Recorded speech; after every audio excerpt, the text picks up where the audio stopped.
주시는 말씀 함께 보도록 하겠습니다. 창세기 23장 1절 한 절 말씀입니다.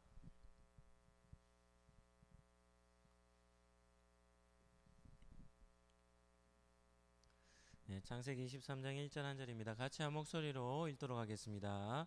사라가 127세에 살았으니 이것이 곧 사라가 누린 횟수라. 아멘. 오늘은 창세기 23장 1절 말씀을 가지고 사라의 죽음이라는 제목으로 말씀을 잠시 나누겠습니다. 한번 따라 하시죠. 언약 백성의 삶은 하나님께서 기억하십니다. 오늘은 하나님께서 믿음의 사람의 인생을 어떻게 인도하시며 또 그 인생을 기억하시는지에 대해서 잠깐 살펴보도록 하겠습니다. 첫 번째는 사라에 대한 성경적인 평가입니다. 오늘 기도에 참석한 우리 성도님들은 사라라는 여인을 어떻게 평가하십니까? 사람마다 보는 눈이 다 다르기 때문에 어떤 사람으로 평가하는가 이렇게 질문한다면 다양하게 평가할 것입니다. 그러나 중요한 것은 이런 성경의 인물에 대해서 성경이 무엇이라고 평가하는가 하는 것입니다. 성경은 사라의 삶을 어떻게 평가하겠습니까? 믿음장이라고 불리는 히브리서 11장에 보면 이 히브리 저자가 구약의 많은 인물들을 믿음이라는 키워드로 인생을 조명하며 선조들에 대한 기록들을 남겼는데요. 그 중에 사라와 관련된 기록이 나옵니다. 히브리서 11장 11절 말씀입니다. 우리 본문을 보시고 우리 같이 한번 합독해서 읽도록 하겠습니다. 믿음으로 사라 자신도 나이가 많아 단산하였으나 잉태할 수 있는 힘을 얻었으니 이는 약속하신 이를 미쁘신 줄 알았음이라. 아멘. 히브리서 저자는 사라를 어떻게 기록합니까? 사라를 믿음의 선조들의 반열에 당당하게 세웁니다. 사라는 누구라는 겁니까? 믿음의 선조라는 겁니다. 그리고 사라의 믿음을 어떻게 평가하냐면 하나님의 신실하심을 신뢰한 믿음이다 라고 이렇게 평가를 하고 있습니다. 이는 약속하신 하나님을 미쁘신 줄 알았다. 하나님의 신실하심을 신뢰했다라는 그런 표현입니다. 하나님은 사라의 인생을 어떻게 인도하셨습니까? 창세기 17장 15절 16절 말씀입니다. 창세기 17장은 아브라함 99세 때 일어났던 기록이라고 했죠. 제가 한번 읽어드리겠습니다. 하나님이 또 아브라함에게 이르시되 내 아내 사라는 이름을 사레라 하지 말고 사라라 하라. 내가 그에게 복을 주어 그가 내게 아들을 낳아 주게 하며 내가 그에게 복을 주어 그를 여러 민족의 어머니가 되게 하리니 민족의 여러 왕이 그에게서 나리라. 하나님은 사라를 한 가정의 아내, 한 가문의 선조가 아니라 모든 믿는 자들의 어머니가 되게 하셨을 뿐 아니라 우리가 예전에 살펴본 대로 사라의 태를 통해 태어날 후대들 가운데 왕들이 태어날 것이다 라고 이렇게 하나님이 축복을 해주셨죠. 우리는 아브라함을 믿음의 조상이라고 부를 때마다 누구도 함께 기억해야 합니까? 그의 아내 사라도 함께 기억하며 사라도 어떤 이름으로 불러야 합니까? 모든 믿는 자의 아버지가 아브라함이라면 모든 믿는 자의 어머니는 누구입니까? 사라라는 것을 기억해야 합니다. 왜냐하면 하나님께서 창세기 17장에 내가 사라를 이러한 삶으로 만들어 주겠다라고 하나님께서 약속하셨기 때문입니다.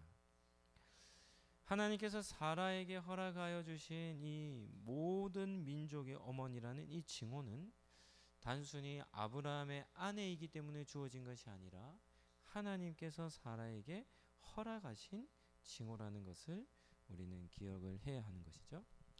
오늘 기도의 자리에 나오신 우리 성도님들도 하나님께 이렇게 기억되는 그런 삶을 살아가시기를 예수님 이름으로 축복합니다. 두 번째는 사라의 인생입니다. 오늘은 특별 미니 시리즈 사라에 대해서 한번 살펴보도록 하겠습니다. 믿음의 여인 사라. 이 성경 인물 탐구입니다. 성경 인물 탐구. 첫 번째는 사라가 죽은 나이입니다.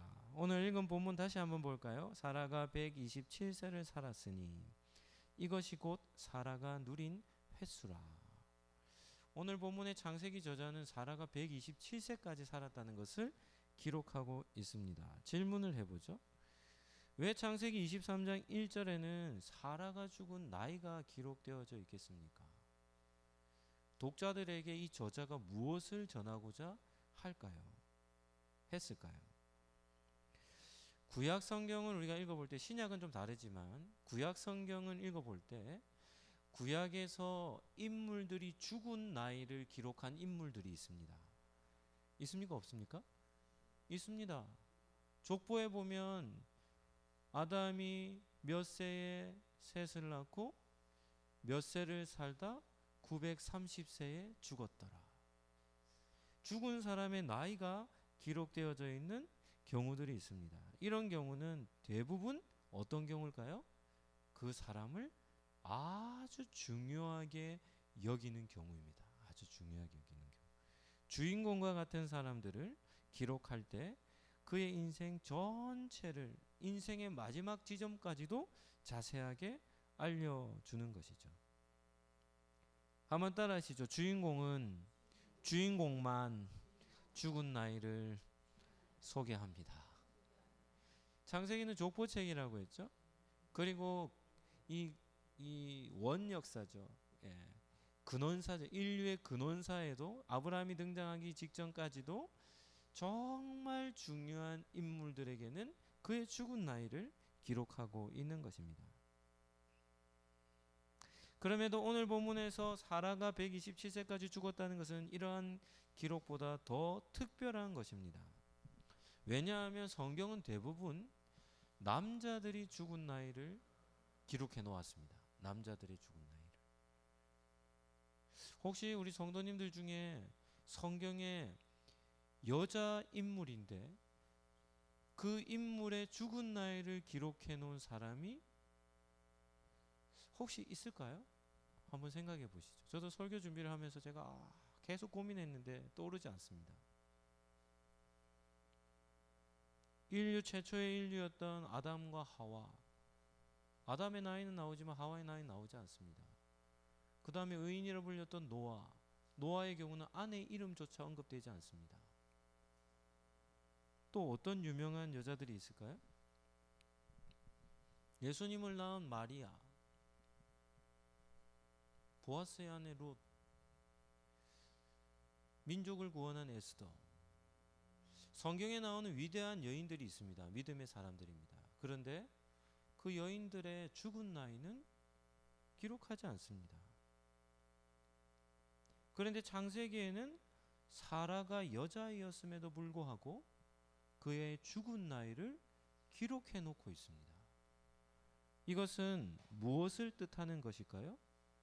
사라는 어떤 인물이라는 겁니까? 특별한 인물이라는 겁니다. 특별한 인물. 사라는 어떤 인물이냐면 정말 중요한 인물이라는 겁니다.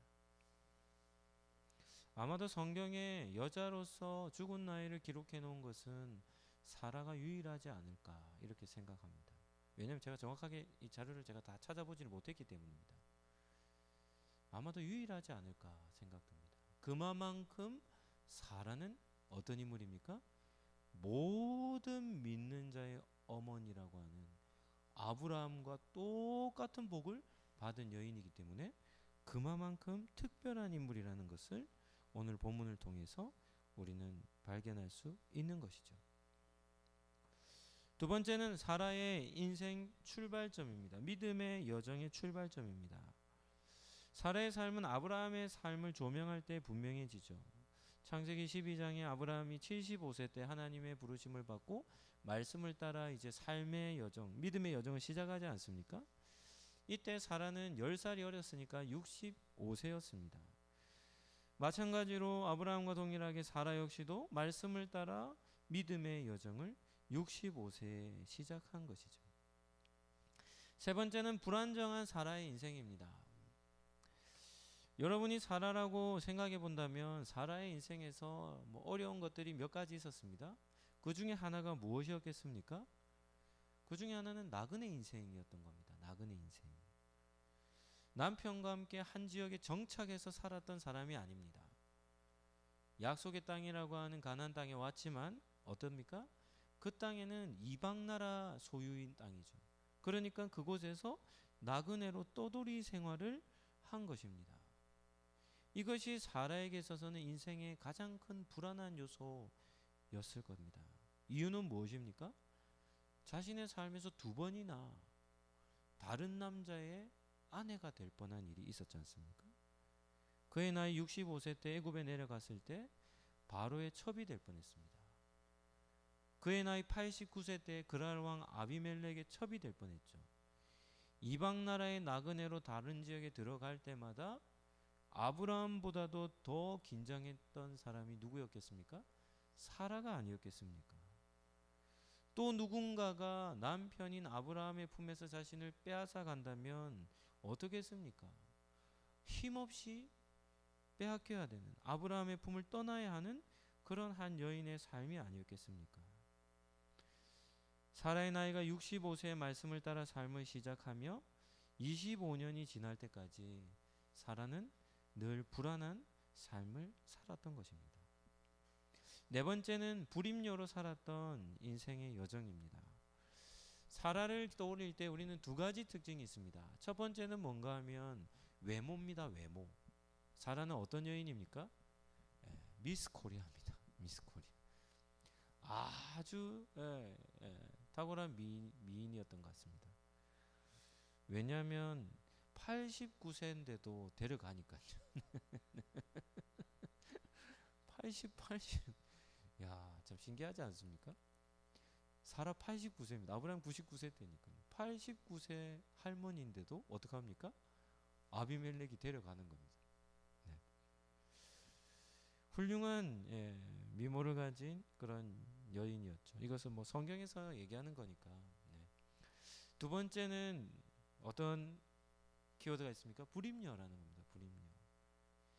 사라가 아브라함을 언제 만났는지는 성경에 기록되지 않지만 단지 이제 성경에 나오는 나이대로 보면 65세 때로부터 하나님께 부르심을 받아 삶을 살았지만 24년 정도 자식을 놓지 못하는 불임녀로 살았죠. 그 당시 시대상으로 본다면 불임녀는 어떤 대우를 받았겠습니까? 가장 불명예스러운 일이 아니겠습니까? 아무리 외모가 뛰어난들 뭐합니까? 자식을 놓을 수 없는데요.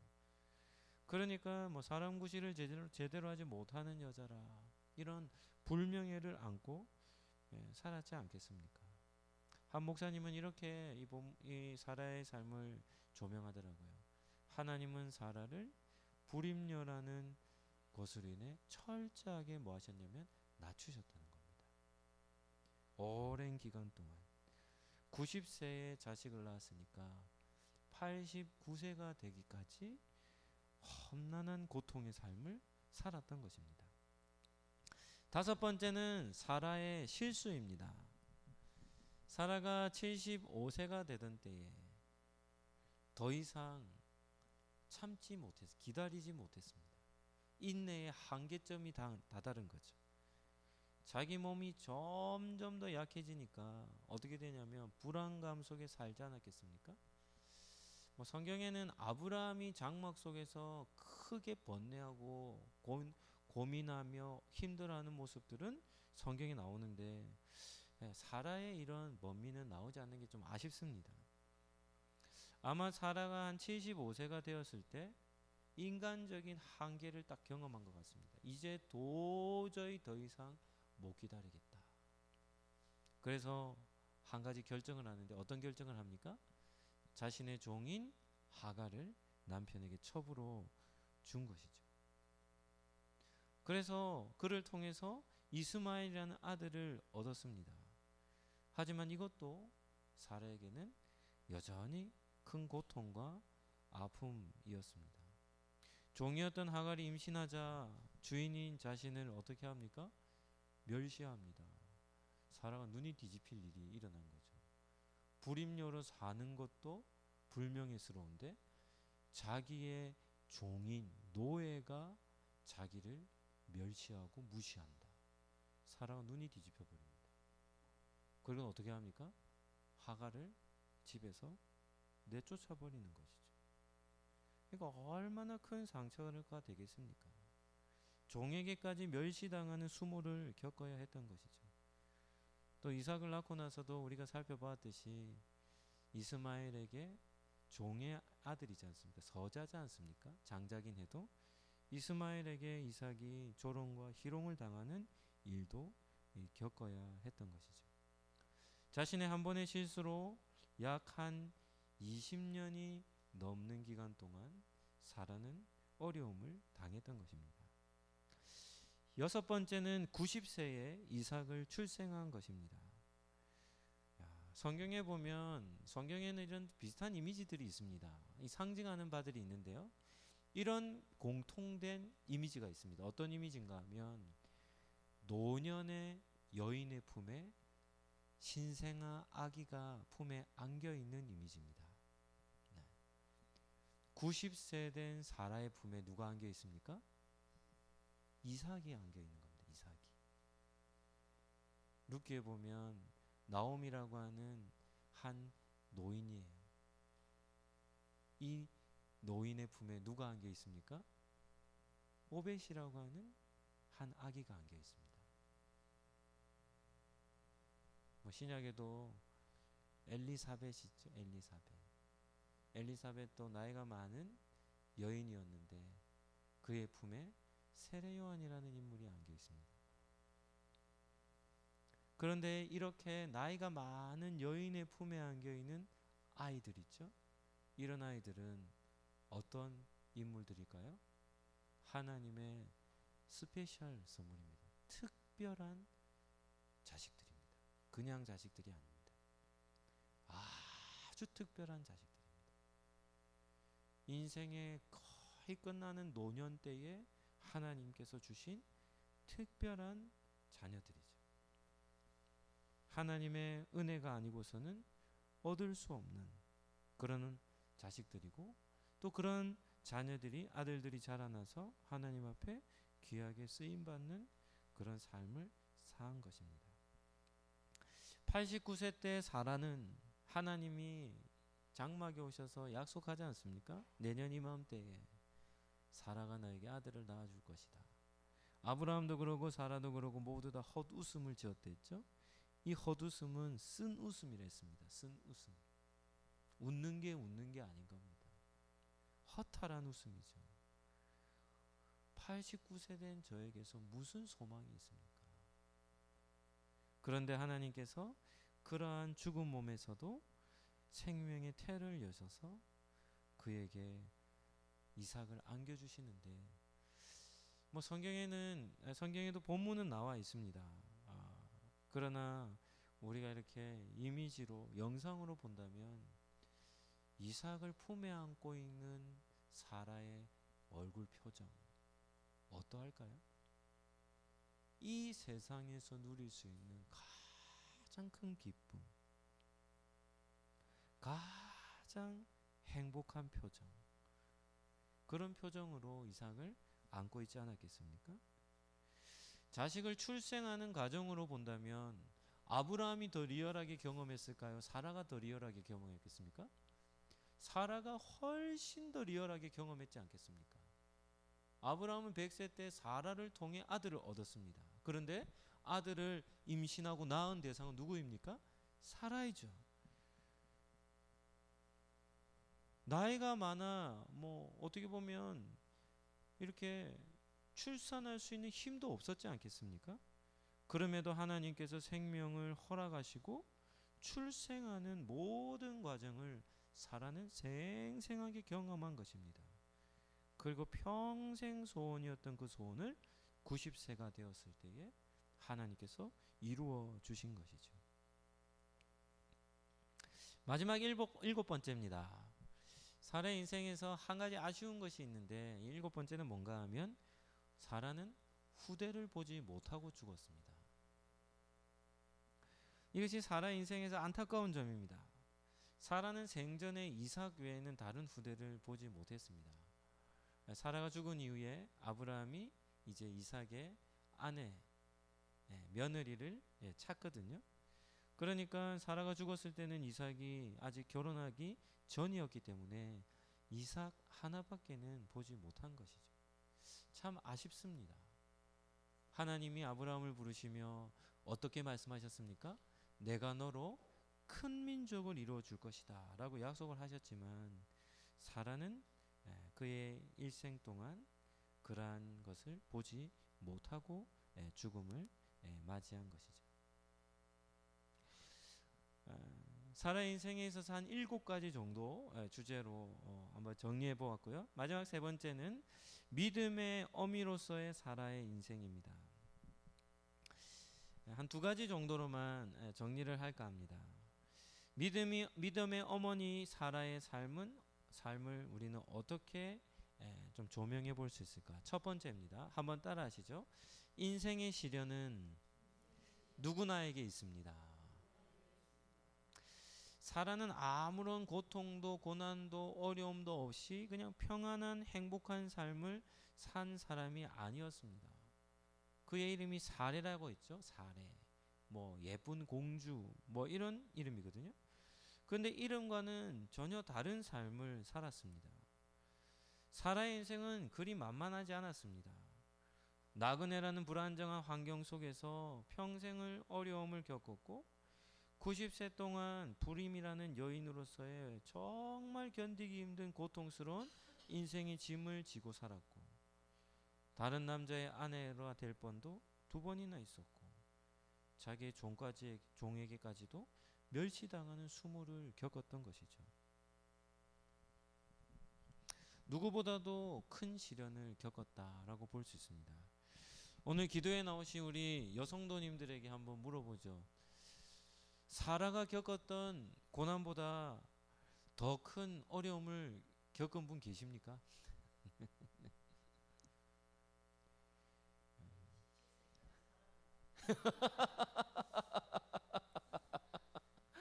네.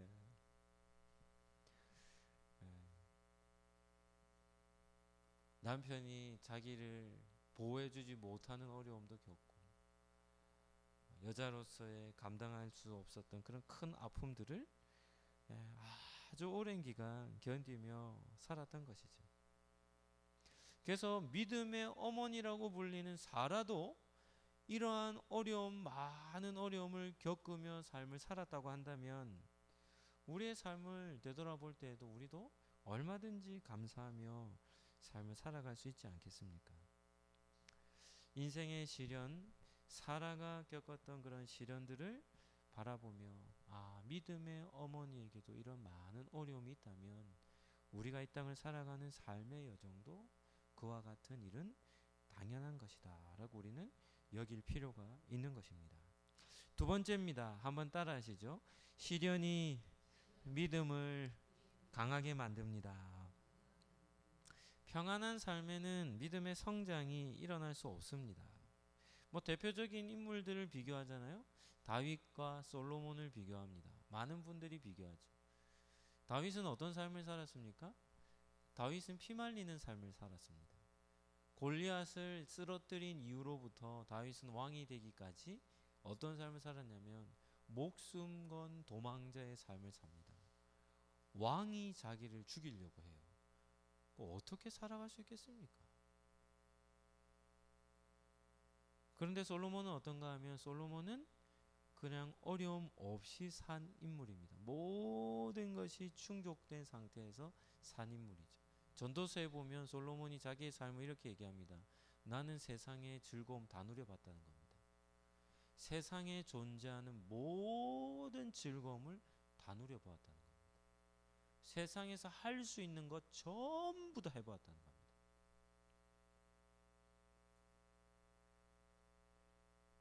시련이 없이 자란 솔로몬입니다.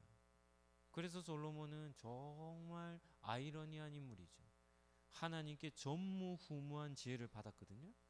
그런데 전무후무한 지혜를 받고 정말 지혜로운 왕으로도 살았지만 그와는 정반대로 정말 미련하게 무지하게 어리석게 삶을 산 인물이 솔로몬입니다. 이유가 무엇이겠습니까? 고통과 아픔, 깊은 절망 이런 것이 견고한 믿음으로 우리의 믿음을 바꾸어 놓기 때문이죠. 우리는 아브라함의 믿음의 성장에 대해서도 살펴보았지 않습니까? 아브라함의 믿음의 최종점인 모리아산에서의 번제, 우리는 그런 것을 보면서 아브라함은 정말 믿음의 조상이다 라고 우리가 평가했지 않습니까? 그런데 아브라함의 믿음의 성장과 더불어 사라의 믿음의 성장도 우리는 묵상해 보아야 하지 않겠습니까? 우리 성도님들은 사라가 가장 크게 믿음이 한번 점핑할 때가 언제였다고 생각합니까? 신앙은 이렇게 성장하지 않습니다.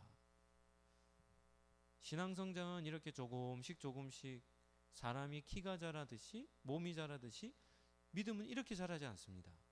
믿음은 어떻게 자라는지 아십니까?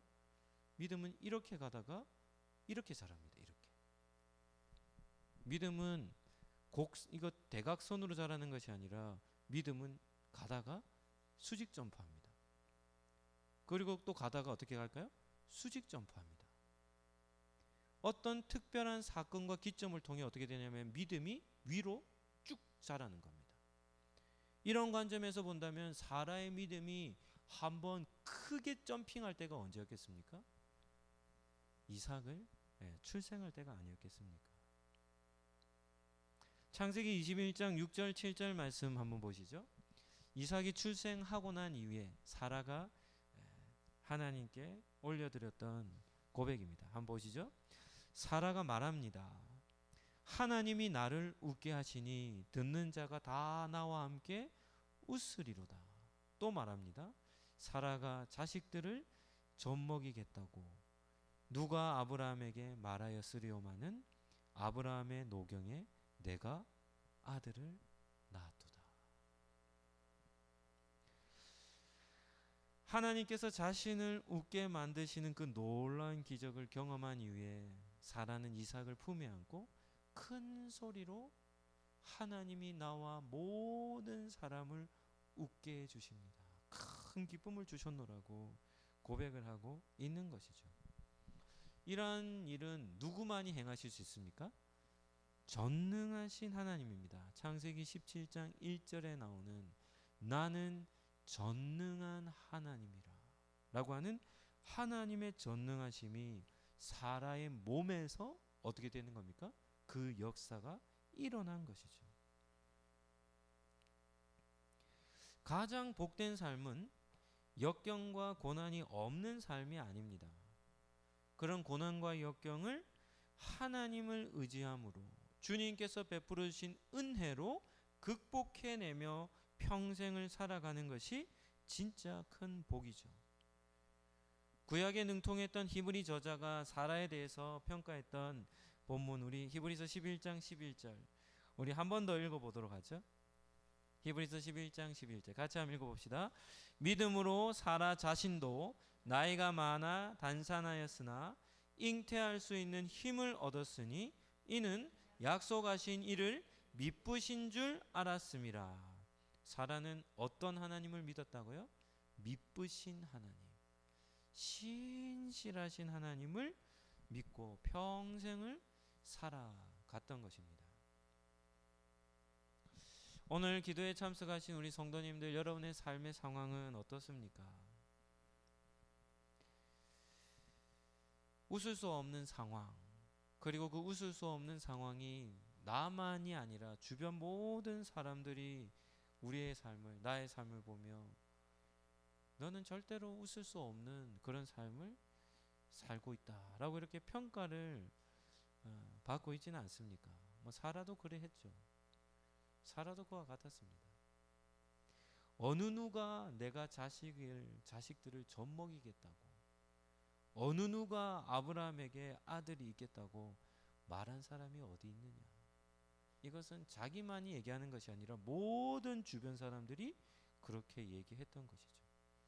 그런데 하나님께서 모든 환경을 변화시켜 주신 것입니다. 이것을 위해 사라의 인생을 더욱더 벼랑 끝으로 몰아가신 것이죠. 한번 따라 하시죠. 큰 시련이 큰 믿음을 만듭니다. 아브라함은 믿음의 조상입니다. 그런데 사라는 믿음의 어머니입니다. 이러한 사라라는 이름은 그냥 주어지는 것이 아닙니다. 하나님이 그를 아브라함과 더불어 사라에게도 동일하게 모든 믿는 자의 어머니로 그를 세워주신 것이죠. 이것이 바로 사라가 겪었던 많은 고난과 역경, 그 모든 과정들을 통해서 하나님께서 그에게 큰 믿음을 소유하게끔 만들어주신 그런 은혜인 것이죠. 말씀을 정리하도록 하겠습니다. 창세기 저자는 독특하게도 여자였던 사라가 죽은 나이까지 소개하고 있습니다. 하나님 나라의 관점에서 볼 때 사라가 얼마나 귀한 여인이었는지를 독자들에게 전하는 겁니다. 사라는 특별한 여인이었다. 이렇게 전하는 것이죠. 믿음의 여정은 세상에서의 얼마나 인지도를 가지느냐가 아니라 하나님 나라에서 얼마나 귀하게 여김을 받느냐가 더 중요한 것이죠. 오늘 기도에 참석하신 우리 성도님들도 하나님 앞에서 존귀 여김을 받으시기를 예수님 이름으로 축복합니다. 한번 따라하시죠. 성별이 중요하지 않습니다. 뭐가 더 중요합니까? 믿음이 중요합니다. 믿음이. 하나님은 언제나 성별보다는 믿음을 더 중요하게 여기시는 것이죠. 성경에 얼마나 많은 인물들이 나옵니까? 그런데 죽은 나이까지 그 인생의 마지막 마침표를 찍는 일까지는 많은 사람들이 해당되지 않습니다. 마침표를 찍는 그 순간까지 인생을 기록한 사람들은 많지 않죠. 그런데 거의 유일하게 여인으로서는 유일하게 인생의 마침표까지도 성경에 기록되어 있는 사람이 우리는 사라라는 인물이라는 것을 우리는 기억을 해야 합니다. 사라와 같이 마지막 죽는 순간까지도 하나님께 기억되는 그런 복된 기도자들의 삶이 되시기를 예수님 이름으로 축복합니다. 한번 따라하겠습니다. 언약 백성의 삶은 누가요? 하나님께서 뭐 해주십니까? 기억해 주십니다. 한번 더 하겠습니다. 언약 백성의 삶은 하나님께서 기억해 주십니다.